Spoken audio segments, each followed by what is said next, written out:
Just do a little bit towards that dream every single day.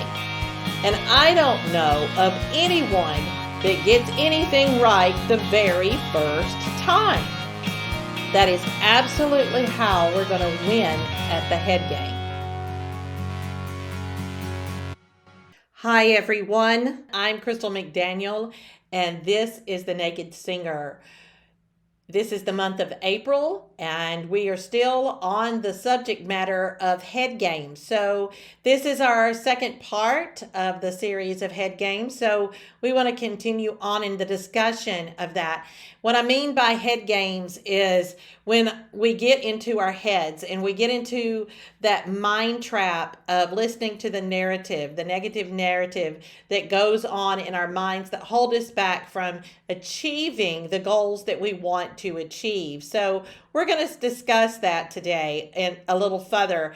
In the studio, one of the biggest problems that we have is to get students to practice, especially our young singer students. The practicing part seems to be an extremely difficult thing for them to do. I think part of that is because they don't have good time management. So when you don't have good time management, then finding the time to actually do the practicing is a problem.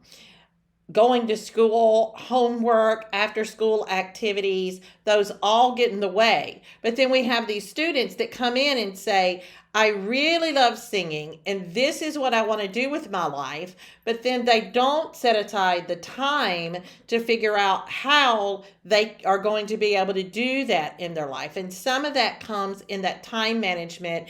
And if you're still at home with your parents, in the parental involvement in helping them learn how to do good time management and how to be a good time manager.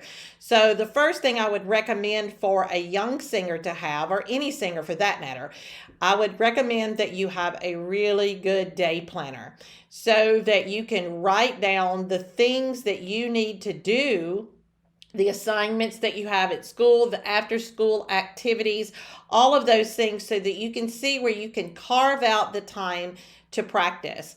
Now, I completely understand that you have all of these school things that you have to do and that schooling is very important. But if you want singing as a career, there's going to have to be some sacrifices.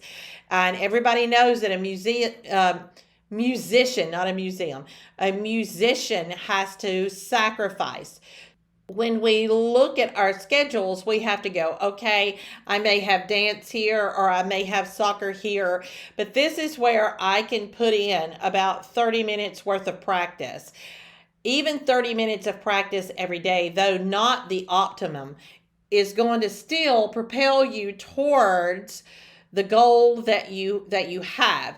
Now, if you want to be a professional, then you've got to start asking yourself, what do professionals do? And a lot of these young athletes that are training for a large career actually spend their time on that, and they divide their homework up in different time segments, and then they put their singing practice or their sport practice into the slots where their homework isn't. And that's one of the things that I find that the young singers have the hardest time to figure out how they're going to do that. Outside of that, when they get into the room and they start to practice, it's as though they're at a loss. Even though we've written down things in the studio and even though we've talked them through how to practice and how to warm up and how to do all the things, it seems that that each student struggles to be able to do those things on their own. And that's where the head game comes in, because most of them just really feel like they don't know what they're doing. And even if they do the work, it's never going to be right. And so therefore, what's the point? Because who's going to care anyway? Well, I need to tell you that you're the first person that needs to care. You are the first one that needs to care. And there are steps that you need to take in order to do that, even if it's even only 5 minutes. First, you have to tell yourself that, yes, I care. And yes, this is what I want to do. And that vocal training is just as important as any other type of training. That's something that you need to know. Because if you don't feel like it's important, then maybe you need to rethink why you want to be a singer. And I know that sounds a little bit harsh. It's just that being a singer is more than just being born with the talent of being able to sing. If you want to be a professional singer, like if you want to be on Broadway, or you want to be an opera singer, or even a pop country singer, there is a lot of sacrifice that has to be done to promote that. And that has more to do with what you do in your voice lesson and what you do outside of your voice lesson. I have a student, Landon Lingerfeld, and she is a country singer, and she is in Nashville, Tennessee. And Landon is a professional singer and sings every night in downtown Nashville.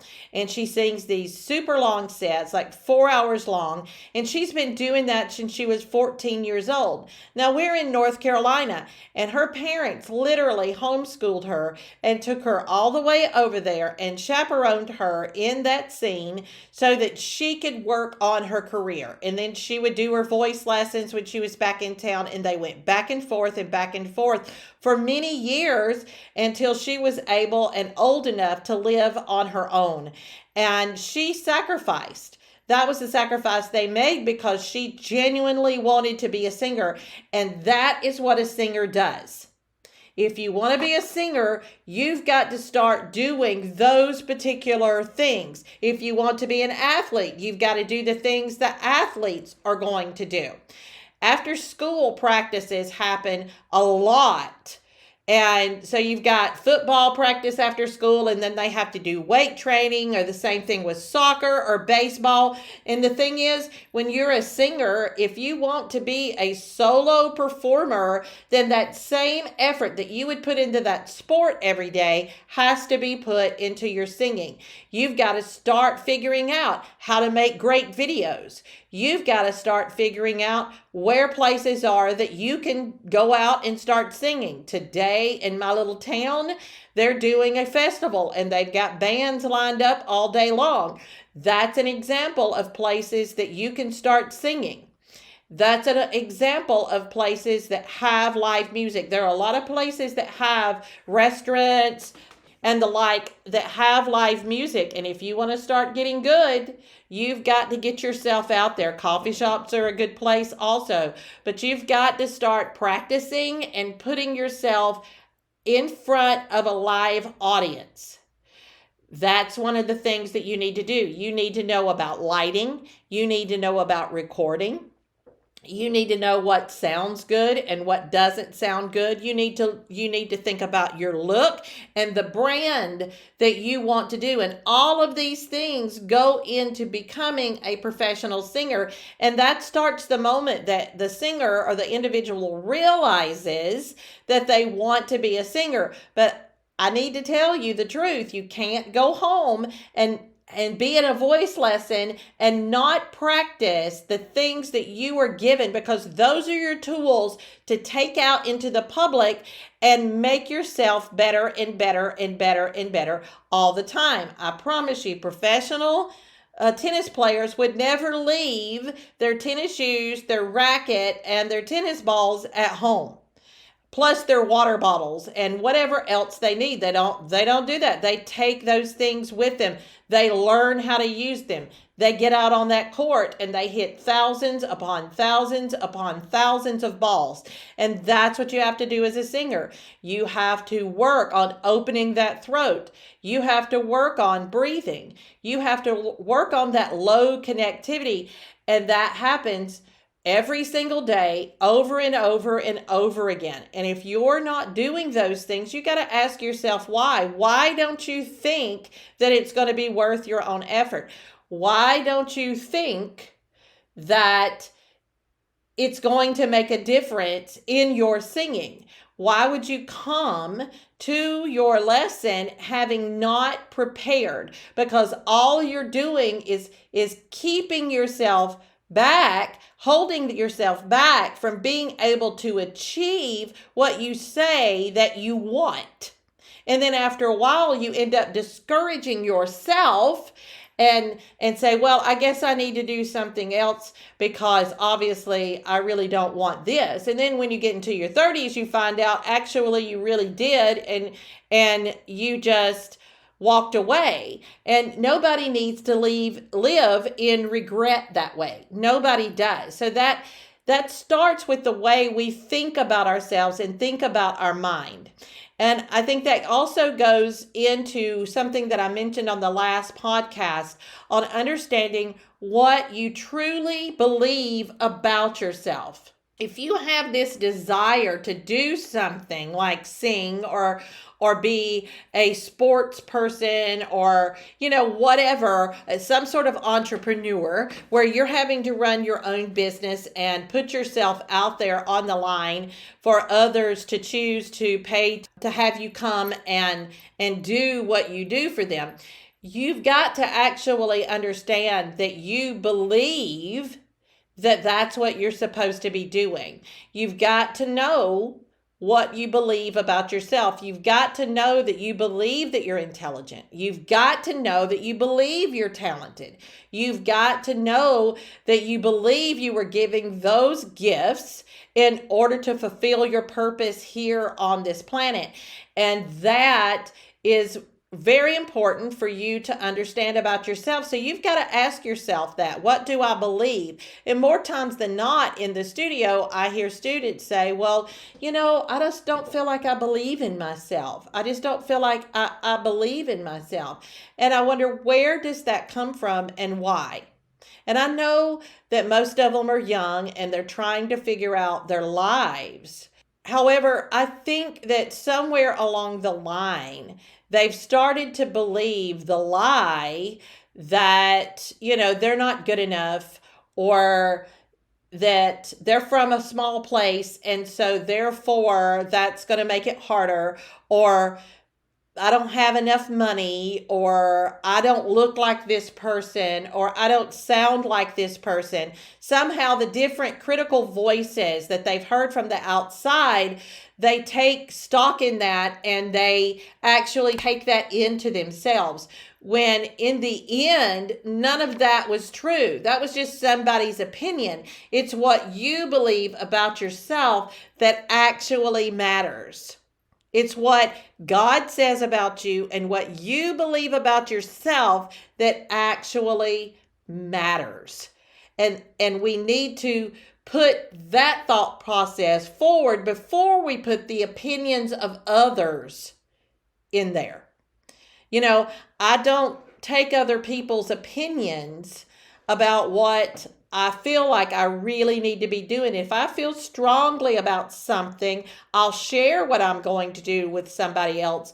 But, their opinion doesn't really matter, because if I feel like that's absolutely the right thing for me to do, then that's absolutely what I'm going to do. It's the same in the practice room. If I go into the practice room to do something and I know that I've got an audition or I know that I've got a lesson coming up, I'm going to really put my time and effort into that. I'm going to take what I know and I'm going to break it down into small bite-sized pieces, and I'm going to do bit by bit, one day at a time.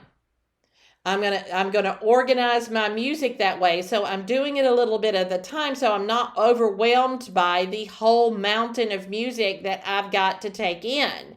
So I know that when I love singing, and I do love singing and performing, I know that that's something that I've got to work on, because professionals work on it all the time. There's not going to be a professional singer unless they're on vacation that isn't working on something at some point. So the names of people that that are on the radio, or they're on, the stage somewhere, or they're in a movie somewhere, whatever medium that you see them in, you've got to understand that in the daytime, when you don't even see them, they are in there working it so that so that when they hit the stage, it looks very easy. They don't just wake up and pop up there and there it is. And a lot of people really believe that that's what singers do, that we just pop up and we're able to do it just because we were given a God-given talent. And that is not the truth, any more than a 10-year-old can pop up with a tennis racket and say, I love tennis, and start being able to hit it, and then the next day they're at Wimbledon. That does not occur. A quote that I heard years ago from the boxer George Foreman, and I don't know if I'm saying this actually word for word or not, so I'm just going to give you my paraphrase of it, but know that I got this from George Foreman, and it's one of my very favorite things. He said, I work in the dark so that when I'm in the light, it looks easy. So in other words, he gets up before the sun is up and starts working. So when he goes into the arena, or he went into the ring, boxing looked easy for him. And that's what we have to do. The work that we do outside of what everybody sees, that's what gets us to the goal that we want to do. So if you're just standing there going, I don't know if this is going to work. I don't know if I'm opening my throat right. I don't know if I'm breathing right. Well, you know what? We work hard in the studio to teach each student how to do that step by step. So just do something. It might be right or it might not, but do it anyway. My mama always said, and I say this in the studio all the time, my mama would say to me if we were working in the kitchen baking something or putting some confectionery together, she would say to me, Crystal, just throw the flour and break the eggs. And when it's in the oven, we'll clean it up. It'll be okay. But don't worry about the mess you're making now. So that's sort of like practice. Don't worry about the mess you're making now. Make the mess. Go ahead and make the mess, because you're going to clean it up. If you're doing something every single day, it's going to get better and better. And I see that happen all the time with students. I just want to see things done consistently. So, when we're thinking about, oh, we've got this idea and we've always wanted to own a boutique or whatever that you've wanted to do, just do a little bit towards that dream every single day. Don't listen to the voices that say, this crazy and you'll never be able to do that. This is just nuts. You'll never be able to do it. Or the family member that has no investment in you whatsoever that says, well, that just seems like you've bitten off more than you can chew. And I'm just going to tell you, I have heard that so many times. And it's always been a motivating factor for me, because I really love the way that Brene Brown, the TED Talk speaker, and she's a published author, and you've probably heard of her. She's a psychologist, Brene Brown. She said something one day that I thought was so poignant. I am not interested in what anybody says if you're not willing to get in the arena and get bloody with me. I am not interested in anyone who isn't in the arena with me getting bloody. Now, again, I probably really misquoted Brene Brown, but the bottom line is that's exactly how I feel. I really feel that way. If you're not willing to get into the arena and go back to back with me, hold your sword up and get bloody with me, then I'm really not interested in your opinion about what I'm doing. Because you're not doing what I want to do. And one of my biggest life lessons, and one of the biggest things that I walk out in my life, is I don't take advice from people that aren't where I want to be. So if you aren't where I want to be, I'm probably just going to nod my head and smile politely and say, thank you for sharing that with me. Because I'm not, although I appreciate your kindness, I'm not going to really take your advice. So I think that that's something that we have to think about in our lives is who are we listening to? Where did that voice come from? Whose voice is that anyway that tells us or makes us feel smaller or inadequate or unable to do things right? That's what the students feel like. They feel like they get into that practice and they just get frustrated because they feel like they're just never going to get it right. And the thing is no, you won't get it right if you don't work on it. But we have to ask ourselves, where does that come from? And do we really believe that? Do we really believe that we're never going to get it right? Now, I believe that in this lifetime, I'm never going to be perfect, because perfection is not going to be achieved on this earth. When I will be perfect when I go home to heaven. But right now I'm under construction. So I don't expect perfection from myself.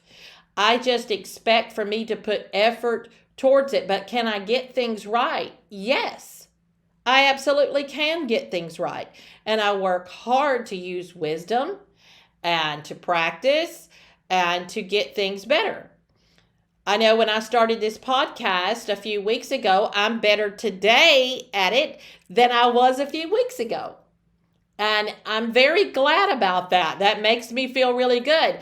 I had to dive into social media when I started the podcast, and I am not very good at social media, and half the time I don't understand it. So I'm actually in some training, and I'm just going to give a shout out to Socially Stetson and Stetson Patton, because she does a really great job with her classes. So if you need to do something in business and you want to learn social media, then you need to contact Socially Stetson. You can find her on Instagram, and she does a really amazing job and has classes and all of that for a very reasonable cost. So just contact her on that. But I've been doing that with her, and I've gotten better over the last few weeks at social media. I didn't have a TikTok before I did the podcast, and now I've got a TikTok and I'm figuring it out. And every single time I do it, I'm getting better and better and better. And that's the way it is with your practice as a singer. That's the way it is with your practice as a baseball player or a tennis player or a golfer. It doesn't matter what you put that into. It really doesn't matter. You're going to get better and better if you just do something daily and not listen to the voices that say you're going to mess up or that's not right, or if it's not right, don't do it. As a lot of my students, they won't sing. They won't just really, really, really put their voice out there when they're in a voice lesson because they're worried they're going to mess up because they want to get it right the first time. And I don't know of anyone that gets anything right the very first time. So, it's going to look and sound a little warbly. It's going to be a little off balance when you first do it, but do it anyway. Because that's the way you get experience, and that's the way that you improve on a daily basis. And that's the way you start facing the fear and conquering the head game. That's the way where you start the win, getting better and better, where you start winning that head game, where you start conquering the voice, where you start turning the volume down on what it's saying, and you start gaining more and more confidence in the voice that you hear internally. Now, for me, I call that voice the Holy Spirit. But, whatever you want to call it, that's the voice, the internal voice that is guiding you, that lets you know that you're on the right track. And that makes you wonder, when you are afraid to do something, you've got to take a look at that, because usually that fear of doing something is the exact thing that you need to be doing. So you got to evaluate what your fear is and what your strengths are. Weeks ago we talked about being too much of something, and I told you that I really firmly believe that when we're too much of something, it really is just a misbalance, but probably that what we're too much of is exactly what we need to be doing. And when we keep being told you're too this, you're too this, you're too this, it builds up that fear, and then we're facing that fear and going, I shouldn't do that. Well, you should. You really honestly should. The things that you're the most afraid of, those are the things that you need to be doing. I am scared of heights. I am very, very scared of heights. However, every once in a while, I will put myself to the test and I will work on going somewhere high or doing something that invokes that feeling of fear, and I try to push through it. I wish I could tell you that I've just completely accomplished it, but I try to face it. I work at facing it at least once or twice a year because the fear is so great. So that's what I'm talking about is putting it up there and facing it. Write down what the fear is and then asking yourself, are you afraid because you think you're going to fail? Or are you afraid because you think you're going to succeed? It's one thing or the other. More times than not, I hear in the studio, well, I'm afraid I'm going to fail. Well, if you don't go towards what you want to do, you will, because doing nothing guarantees failure. And I'm going to say that one more time. Doing nothing guarantees failure. And we don't want that. We don't want that. We want to keep going anyway.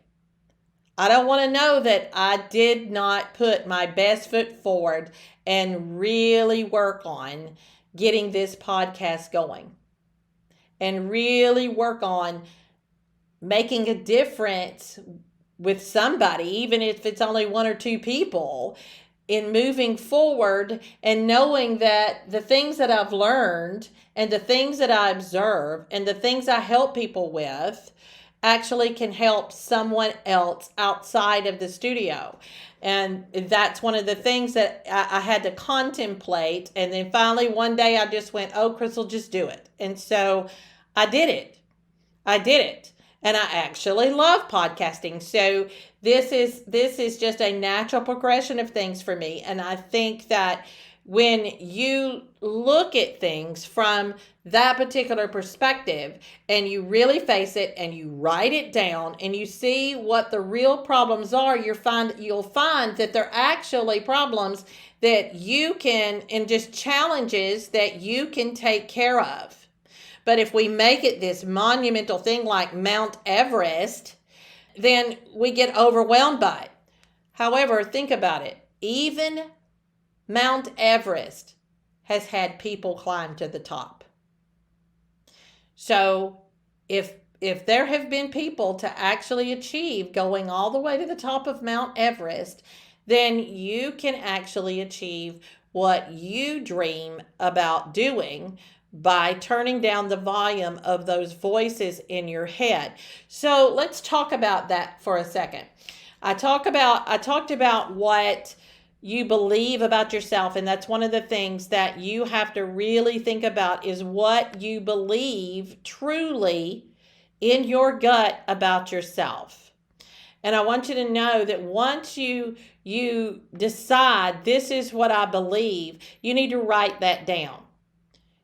You need to write it down, and then you need to take a look at it. It could be good or it could be negative. It can be positive or negative, but take a good look at it. If it's negative, then all of those are lies that you have collected and internalized for years and years and years.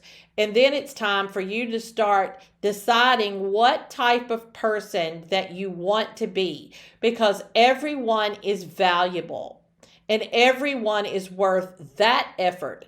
And when you start changing the way you think about yourself and the things that you believe about yourself, then you will start taking steps towards what you want. And that has to do with you deciding that you value what you think, that you value your dreams, not what other people think. It makes no difference what other people think. There are very few people in my circle outside of my circle, not in my circle, outside of my circle that actually will invest in what I do. And that's the truth. And I don't depend on them or anybody else to invest in what I do. I had to learn a long time ago that I had to invest in me first. When I invested in me first, then things got a little better. But at the same time, I still struggle with the fact that people don't want to invest. And that's hard. That's extremely hard because we need to be generous with one another and be helpful to one another and be supportive of one another. But in the end, there are very few people that are actually going to do that for you. And so the small circle that you build for yourself, those are the people that will. Those are the people that will get into the arena with you, as Brene Brown says, and will get bloody with you. Those are the people that will stand with you and support you. And that's one of the things that you need to know. But if you think that anyone, even your mama and your daddy, are going to actually help you believe in yourself, or are going to actually help you change your negative into the positive, then you're wrong. Because nobody can do that but you. And you have to decide that you want to do that. That's something that you want to do and that you want to change it. What I did for myself was I made a list when I was in the negative part of my list. I made a list of what I wanted to be and the person that I wanted to be. And then I set about working on doing those things. And that doesn't mean that it changed my personality. It changed my mindset. And the funny thing is a lot of the things that I wanted to be, I already was doing. I just believed that it didn't matter that I did them because I believed the negative stuff about me. So when I realized I was already doing them, I had to think about the motivation behind why I was doing them. Why was I doing those things from a negative place? And that came down to the fact because I was needy. I wanted to be loved. I wanted to be liked. I wanted to be accepted. So I did those things. Now I do them because it's the right thing to do and I want to do them. And there's no other reason behind it. So I'm not trying to gain any self-esteem from somebody else because guess what? Nobody else can give me that but God and me. And that's the way that works.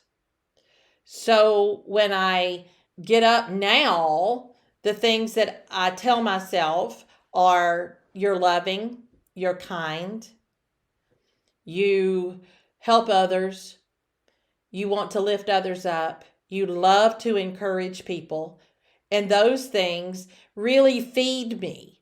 And so I go about picking certain people at a certain time to do those things for, so that they know that somebody is supporting them and behind them and telling them good things. What I notice is that very few people understand how to accept that gift. Very few people know how to take that into their DNA and allow it to change them. They're still too busy staring at the dark and sitting in a dark place. And it makes it harder for them to trust the light that comes into their lives. And that's sad. But that's all the more why we need to be light bringers, and we need to be people that lift up and encourage and support one another, because of the fact that nowadays our minds are so inundated with so many negative things, and we need to change the track. We need to plow a new row in our minds so that we can rechannel and retrain the way our mind thinks about ourselves and others. Because I promise you that when you start thinking better about yourself and believing better things about yourself and having more value in yourself, you will see the same in other people. And you will be less negative about them and more compassionate and more understanding about them. And you're also going to be better at reaching your goals. You're going to feel better about that. When you allow yourself to let your light shine into the world, it gives permission for others to do the same. And it makes everything a better place. And I think that is the absolute purpose for us all being on this planet. We have a different approach. All of us have a different approach on how to do that, because we don't even have the same fingerprints. I mean, all our fingerprints are different. Our minds are wired differently. I think we need to take stock in that and understand that we're going to approach things differently than somebody else. We're going to think things differently than somebody else, but at the same time, it's still important for us to take that light from that particular area that we're coming from and shine it at a different angle for someone else. I think that is absolutely the way we need to walk out our lives. That's how we're going to win at the head game. That is absolutely how we're going to win at the head game. Now, before I tie this up today, I'm going to give a few ideas on how you can help yourself. In the morning, see if you can set your clock 15 minutes earlier, and then do Brene Brown, do Mel Robbins 5, 4, 3, 2, 1 rule, and just go 5, 4, 3, 2, 1. Get yourself moving, and then take 5 minutes of that extra time you just gave yourself to just put your hand on your heart, feel your heart beating, breathe in and out, feel the breath, feel how your body works, make a connection with that. And then tell yourself you're loved, you're safe, you're okay, and you're going to have a great day. That's one way to start the day. I always give myself a hot cup of my favorite drink. Sometimes that's green tea, and sometimes that's coffee, depending on the day.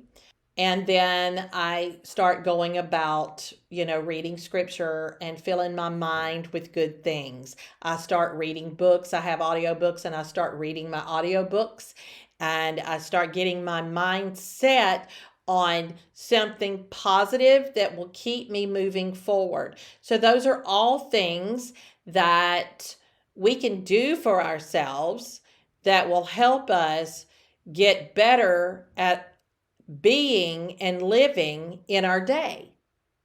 And that's another way that we can win at the head game. So when you go on a day and then something happens difficult at work, or somebody is ugly with you, or whatever that happens, don't allow that to steal your good day. You're still loved. You're still okay. You're still in a good place. Nothing has changed. Nothing has changed for you. That's something that you need to remember always. Keep yourself grounded and keep yourself in the now. Don't worry about them.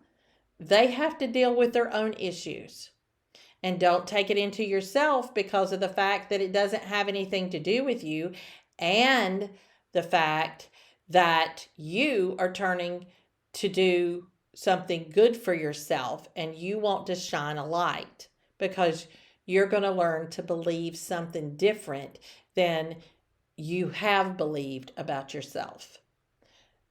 Those are the things that I work on every day, and I recommend them to other people because I think that that's going to get us on the right track, and then we are better at accomplishing what we want to accomplish for our lives. We're better able to see how we can reach that dream and goal by doing those things and thinking about how we believe that we can.